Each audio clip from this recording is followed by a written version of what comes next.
Hello दोस्तों, स्वागत है आपका हमारे YouTube channel TET fact academy में। मैं हूं शशिकांत राय और आज का जो वीडियो है वो मेरिट अंकों को लेकर के है। जी हां, बिहार शिक्षक बहाली 2020 से संबंधित जो है एक कमेंट्स जो है काफ़ी लोग पूछते हैं और वो कमेंट्स होता है कि जो है हमारी जो मेरिट लिस्ट जो है औपबंधिक मेधा सूची में जो दिखाई गई थी और जो फाइनल मेरिट लिस्ट में जो प्रकाशित की गई है उसमें जो है अंतर है। कहने का मतलब है कि किसी किसी की जो है मेरिट लिस्ट जो है औपबंधिक मेधा सूची में सही थी, उसको फाइनल मेरिट लिस्ट में जो है गलत कर दिया गया है। और ठीक है, यानी कि जो है किसी किसी का सुधार हुआ है, किसी किसी का नहीं हुआ है। तो ये वीडियो जो है स्पेशली जो है उन लोगों के लिए है जिनका सुधार फाइनल मेरिट लिस्ट में मेरिट अंकों में जो है नहीं हुआ है, या तो उनकी मेरिट अंक जो है बढ़ा दी गई है या तो मेरिट अंक घटा दी गई है, या फिर जो है किसी भी प्रकार के शैक्षणिक जो प्रपत्र होते हैं, चाहे हाई स्कूल की मार्कशीट हो, चाहे इंटर की मार्कशीट हो, चाहे आपकी बीएड की मार्कशीट हो, उसके अंकों में किसी प्रकार का बदलाव हो गया है तो उसके लिए आपको घबराने की जरूरत नहीं है। उसी के बारे में हम जो है एक वीडियो लेकर के आज आए हैं कि उन अंकों में सुधार जो है कैसे किया जाता है। अभी तक तो सरकार ने जो प्रोसेस अपनाया था वो जो है ऑनलाइन आपत्ति आपसे लिया गया था और ऑनलाइन आपत्ति दर्ज करने के बावजूद जो है अभी तक उनमें जो है सुधार नहीं हो पाया है और ऐसी जो है शिकायतें आ रही हैं कि किसी का मेरिट अंक जो है बढ़ा दिया गया है, किसी का मेरिट अंक घटा गया है। तो आखिर में ये सुधार होगा कैसे?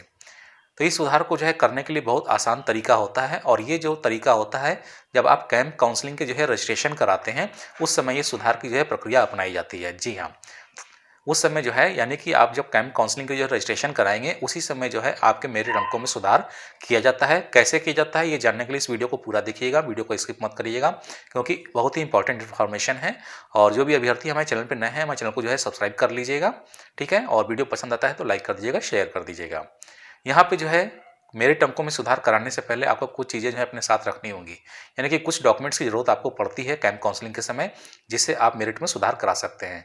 पहली चीज़ तो ये होती है कि आपके पास जो है मेरिट लिस्ट का जो है प्रिंट आउट होना चाहिए, यानी कि आप जिस नियोजन इकाई में बैठने जा रहे हैं, ठीक है, जिस भी नियोजन इकाई में आप बैठने जा रहे हैं उस नियोजन इकाई का जो है मेरिट लिस्ट आपके पास होना चाहिए। मेरिट लिस्ट होने का मतलब ये है कि आप जिस क्रमांक पे हैं उस मेरिट लिस्ट का जो है पेज आपको जो है प्रिंट आउट अपने पास रखना होगा, ठीक है। और आपके पास अगर औपबंधिक मेधा सूची और फाइनल मेरिट लिस्ट दोनों का जो है रखना पड़ेगा, ठीक है। अगर औपबंधिक आपके पास नहीं है तो फाइनल का ही आप रख सकते हैं। उसके बाद आपके ओरिजिनल डॉक्यूमेंट्स आपके साथ ही होते हैं। अब जो है अगला काम जो होता है वो होता है कि आपके पास जो है रिसिप्ट भी होनी चाहिए। आवेदन करते समय की जो पावती रिसिप्ट होती है वो भी आपके पास होनी चाहिए। अब जो है सबसे इम्पॉर्टेंट चीज़ जो होती है वो होती है रेफरेंस नंबर वाली रिसिप्ट।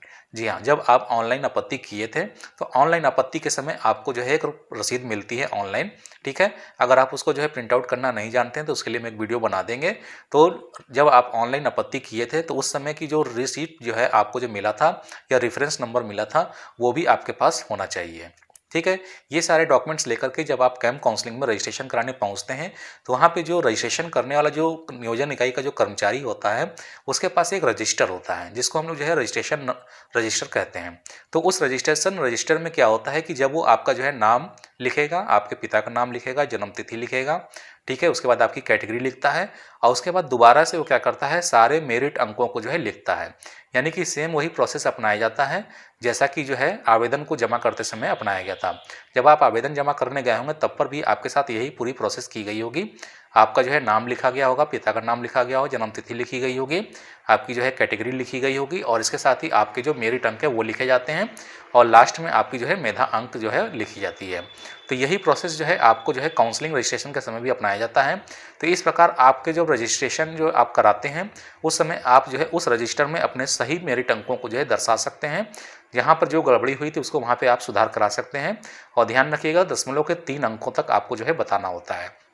तो इस प्रकार से जिनके भी मेरिट अंक जो है गड़बड़ हैं, किसी के जिनके कम हो गए हैं या ज़्यादा हो गए हैं या किसी प्रकार के हाई स्कूल, इंटर या बीएड के जो है मार्कशीट में या ग्रेजुएशन की मार्कशीट के अंकों में हेरफेर हो गया है तो उनको घबराने की ज़रूरत नहीं है। जब आप कैंप काउंसलिंग में रजिस्ट्रेशन कराएंगे तो उस रजिस्ट्रेशन रजिस्टर में आप अपने मार्क्स को जो है सुधार करके लिखवा सकते हैं। बशर्ते यही कि है आपको जो है अपने जो है सुधार के लिए जो डॉक्यूमेंट्स होते हैं वो पेश करने होते हैं और इसके साथ ही जो आपने ऑनलाइन आपत्ति की थी वो रेफरेंस नंबर आपको बताना बहुत ज़रूरी है कि मैंने जो है आपत्ति की थी लेकिन सुधार नहीं हुआ है।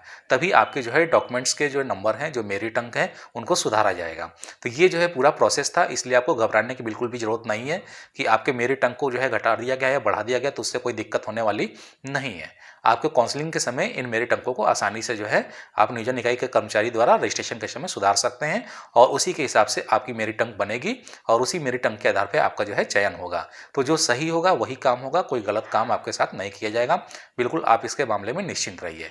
तो उम्मीद है कि ये वीडियो जो है आपको पसंद आया होगा। वीडियो पसंद आएगा तो वीडियो को लाइक कर दीजिएगा, शेयर कर दीजिएगा और हमारे चैनल को सब्सक्राइब करना ना भूलिएगा। तो जल्दी मिलते हैं अपने नए वीडियो के साथ में, तब तक के लिए इजाजत दीजिए। धन्यवाद।